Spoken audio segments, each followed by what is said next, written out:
I've been looking forward to get my hands on this ASUS ROG Flow Z13 for some proper testing ever since I heard it will be a thing a while ago, and finally ASUS provided me with this review sample, which I'm not allowed to keep, and no money influenced by ASUS or anything like that is involved, just to get that out of the way. So the main reason for my excitement definitely was the insane CPU/APU, meaning a CPU with an integrated graphics unit, this 13-inch 2-in-1 tablet/ultrabook comes with. It's the, and you probably heard that stupid name a bit too often lately, AMD Ryzen AI MAX Plus 395. A 16-core 32-thread CPU with the world's fastest iGPU for Windows PCs by far. So this little 13-inch tablet is, considering the gaming performance, in the ballpark of an RTX 4060 gaming laptop thanks to its 40 CUs, the 256-bit bandwidth and the 32 GB of RAM, of which we can actually use 16 GB as preset VRAM, which also allows us to actually do some 4K gaming with it, but more on that later. Before we start, let's have a quick look at the specs first. The Z13 in its highest version comes with the Ryzen AI MAX Plus 395, 32 GB of DDR5 with 8000 megatransfers, which is installed directly on the chip and not upgradable. A pretty fast 1TB M.2 2020-30 SSD with reading speeds of up to 5 GB per second and writing speeds of up to 3.5 GB per second, which can be accessed and upgraded via a small service hatch at the back of the tablet.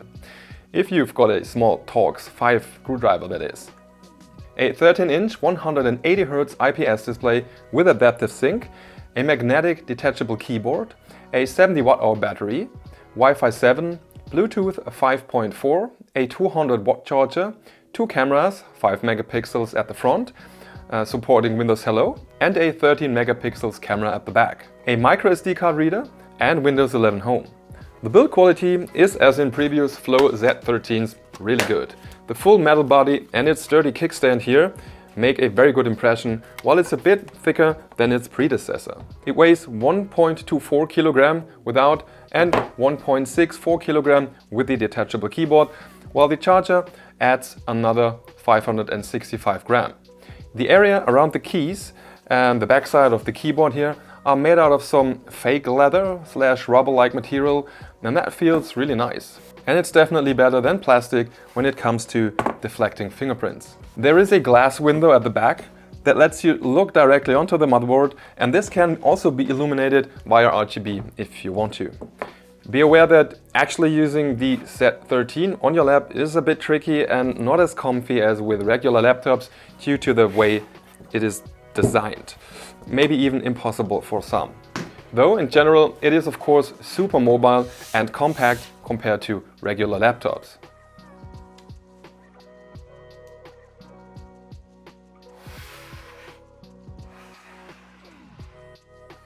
The 13-inch touchscreen has a resolution of 2560 by 1600, meaning it has an aspect ratio of 16:10. It's a 180Hz adaptive sync IPS display with an excellent color accuracy while also being Pantone validated. For the maximum brightness I've measured 540 nits, so overall it's definitely pretty awesome. The very thin detachable and RGB illuminated keyboard might be a weak point for people that are used to a regular one, as it's a bit wobbly when you use it with a slight angle like this, but sturdier if you're using it the flat way. The pretty big touchpad over here beneath the keyboard worked flawlessly.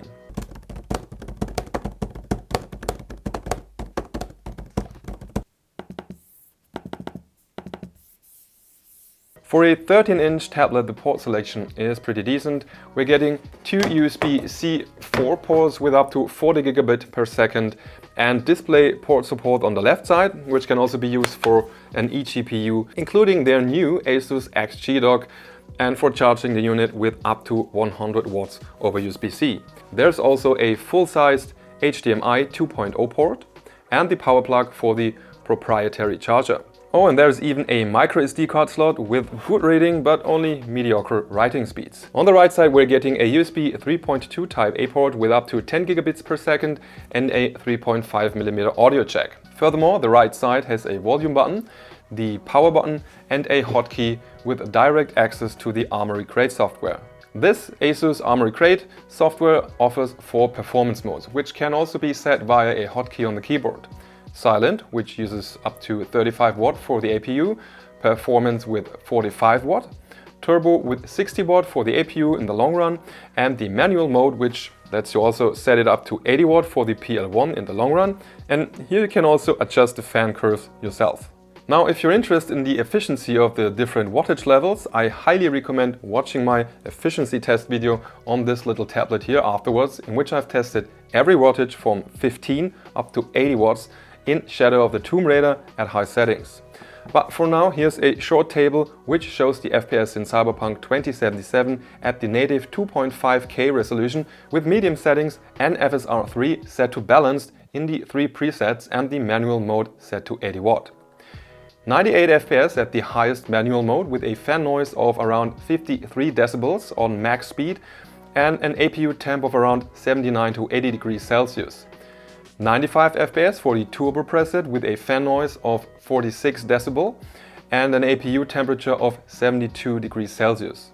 78 FPS for the performance preset with a fan noise of 40 decibel and an APU temp of 65 degrees Celsius. And 61 FPS for the silent mode with a fan noise of 37 decibels and an APU temperature of 58 degrees Celsius. And all of that was measured at an ambient temperature of around 21 degrees Celsius. I also quickly want to mention that on the highest manual mode at 80 watt, I sometimes experience the fans constantly slightly speeding up and slowing down like in a loop when it was on idle. Also at the higher noise levels, there's a pretty high-pitched sound coming from the fans, though the lower levels are really acceptable. Overall, I think the cooling system is doing a pretty good job, all things considered. While on idle, it can get absolutely unhearable with the fans turned off. Since the detachable keyboard is not above the cooling system, it stays absolutely cool and at room temperature all the time. The tablet itself can get a bit warm at the top where the 2 exhaust grids are, but at the back and especially at the lower areas it stays cooler and it doesn't get uncomfortably warm, holding it even under maximum load. Now, the battery in the ROG Flow Z13 has a capacity of 70 watt-hours and can provide a decent runtime of around 15 hours on idle with 20% display brightness and Wi-Fi activated, since the whole system is then only drawing around 4.5 watts on average, which is really good for a CPU with so many cores. The YouTube test at 50% brightness was a bit disappointing, to be honest, and I only got around 7.2 hours in that case. So my guess is that web browsing or light office work would get you around 9 to 10 hours. You can absolutely game on battery, but the battery life depends on how much power you allow it to use. So that is probably somewhere between 45 minutes on the full load and up to 7 hours if you manually set the APU to 10 watts via a third-party tool, where it still might be strong enough for some very basic gaming. Using the predefined silent mode, playing Forza Horizon 5, the laptop uses a total of around 43 watts, which then results in around 1.6 hours of battery life. Manually setting the APU to only 10 watt resulted in a total power draw of around 13 watt, which means we're getting around 5.4 hours playing lighter games like, for example, Torchlight 1, while the performance is still decent enough for a little title like that, as you can see here. Recharging the battery from 0 to 100% takes around 100 minutes, and in 30 minutes you can actually get it to around 55%. PS for the battery tests, the display refresh rate was set to 60 Hz only. The included proprietary charger has a maximum wattage of 200 watts, but we can also use 100 watt or 65 watt USB-C chargers. If you're using a 100 watt USB-C charger, the Z13 is discharging if you're using it under full load at the turbo mode and the manual 80 watt mode, while it's slightly charging with around 5 watt at the performance mode and with a plus of 20 watt in silent mode. Now, using my 65 watt power bank, it's actually discharging on all power modes, and only manually setting it below 30 watt for the APU would prevent that. The included speakers are okay, but not as good as in recent smaller ASUS 14-inch laptops. They could definitely be louder and they need more bass.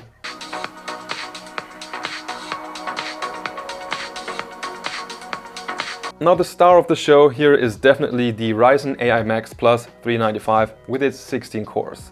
up to 32,700 points for the multi-core test at Cinebench R23 at its highest TDP, and even over 34,000 when I tinkered around with the PBO curve optimizer via the third-party tool Universal X86 tuning utility. And still respectable 17,447 when manually set to only 30 watt. In PC Mark 10, the Z13 scored an insanely high 9,134 points at 80 watt, which is actually the highest score I've ever seen in this benchmark, even 400 points more than my personal desktop. And still 8,223 using the silent mode at only 35 watt, which is still super high. In Blender I tested both the CPU and the GPU via the Blender benchmark tool. 427 points for the CPU and 1,277 for the GPU indicate that it is in the ballpark of an RTX 3050 desktop in this case, while the CPU score is almost identical to an i7 14700K. In the Budget Systems benchmark for Adobe Premiere Pro, I saw a good score of 7,398 at 80 watts and 2,299 at 15 watts. And for the Adobe Photoshop benchmark, it was 8,878 for the 80 watt profile and 5,195 for the 15 watt when I set it manually, indicating both 4K video editing and picture editing are perfectly doable with this 13-inch tablet. In 3D Mark Firestrike, the Z13 achieved a very high total score of up to 24,517 at 80 watt and 11,536 at 30 watt and still 6,216 at 15 watt. For 3D Mark TimeSpy, it scored a great 10,867 at 80 watt, 5,074 at 30 watt and still 2,997 at 15 watt. And up to 10,333 in the newer Steel Nomad Lite. And now let's have a look at the gaming performance of the integrated GPU, the so-called Radeon 8060S, in this ASUS ROG Flow Z13 in a handful of games at various resolutions, while due to hardware limitations and issues with my capture card, I'm using ever so slightly different 16:9 resolutions instead of the display's 16:10, but the results will most likely be very close to that. Also, if attached to external displays, most people will probably use 16:9 displays anyhow. Before we begin, I want to point out that the GPU's boost clock here does not seem to be very stable. That might be an issue with the Z13's BIOS or drivers or the general behavior of the 8060S. Also, after changing the TDP via the preset or manually, it always takes around 1 to 2 minutes until the GPU actually reaches its full performance.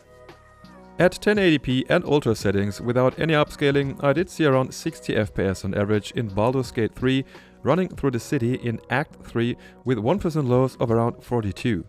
Perfectly playable and looking great. At 4K, I've tested it with medium settings and even without FSR, it achieved around 33 FPS here, though the 1% lows have been affected by some stuttering, resulting in only 5 FPS. Though especially this game would still be kinda playable that way if you wanted to do so on a 4K screen.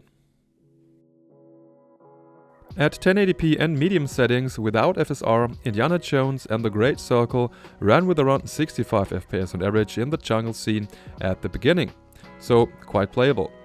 And at 4K and medium settings plus FSR on performance, it actually remained playable with around 45 to 55 FPS and decent 1% lows most of the time, while the game is really demanding.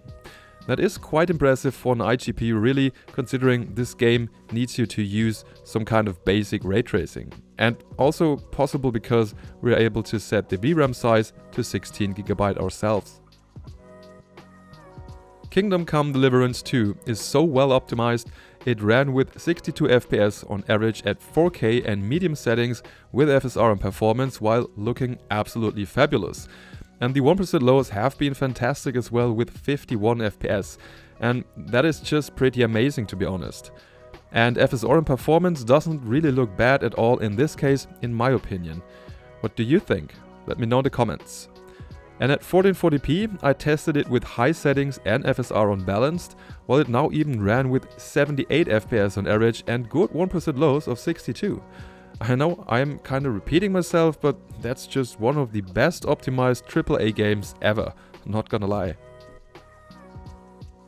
At 1080p native, with ultra settings, the benchmark of Cyberpunk 2077 manages to achieve incredible 74 FPS on average, with decent 1% lows of 57. While it's not the hardest game to run anymore, it's still impressive to get more than 60 FPS on an iGPU at ultra settings at native 1080p here. Absolutely playable just fine that way, while looking pretty good, especially on that small 13-inch screen. And at 4K? Well, see for yourself. With medium settings and FSR on performance, I achieved 62 FPS on average with 1% lows of 40. Now I think this is playable alright, though some might prefer 1440p with high settings in comparison.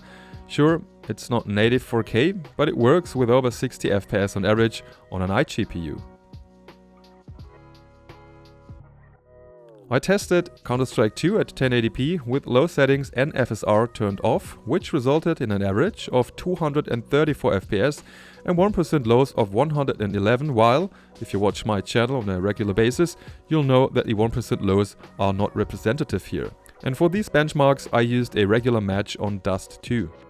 That is of course perfectly playable, and you could easily make full use of the 180Hz screen even with either a higher resolution or higher settings also. And well, 180 FPS at 180 Hz on that screen just look kinda stunning. It feels really fluid, like, you know, that kind of you're looking through a window effect. Now the ASUS ROG Flow Z13 really is a unique piece of tech. It most likely is one of the best convertibles / two-in-ones out there. It surely is not going to be everyone's cup of tea. It's definitely a niche product, and it is indeed pretty costly, especially in this configuration, with around 2,500 euros in Europe and around $2,200 to $2,300 in the US. You can of course get a better price to pure performance in cheaper gaming laptops, but this is a very compact, well-built premium tablet of its own kind with great flexibility and many use cases. The Ryzen AI MAX Plus 395 in here most certainly is a fascinating APU and brings integrated graphics to a whole new level, while offering insane performance for the whole system, easily capable of replacing your desktop PC, especially when upgraded via a capable docking station, while you don't actually need that in many cases if you're using a Bluetooth mouse and keyboard. It's not necessarily a gaming device only, with its premium screen quality made with content creators in mind as well. And it has even great AI/LLM capabilities. With a big amount of VRAM this can be set to. And that's all for today. Make sure to check out my recent appearance at the Moore's Law is Dead podcast, where we also talk about this device and the Ryzen AI MAX Plus for a bit if you're interested. Also check out my efficiency video about the Z13 and other gaming benchmark videos that I've already published with this new chip on this unit here. If you like the content, make sure to like and subscribe to the channel. Thanks for watching. See you next time. Bye bye and cheers. I've been looking for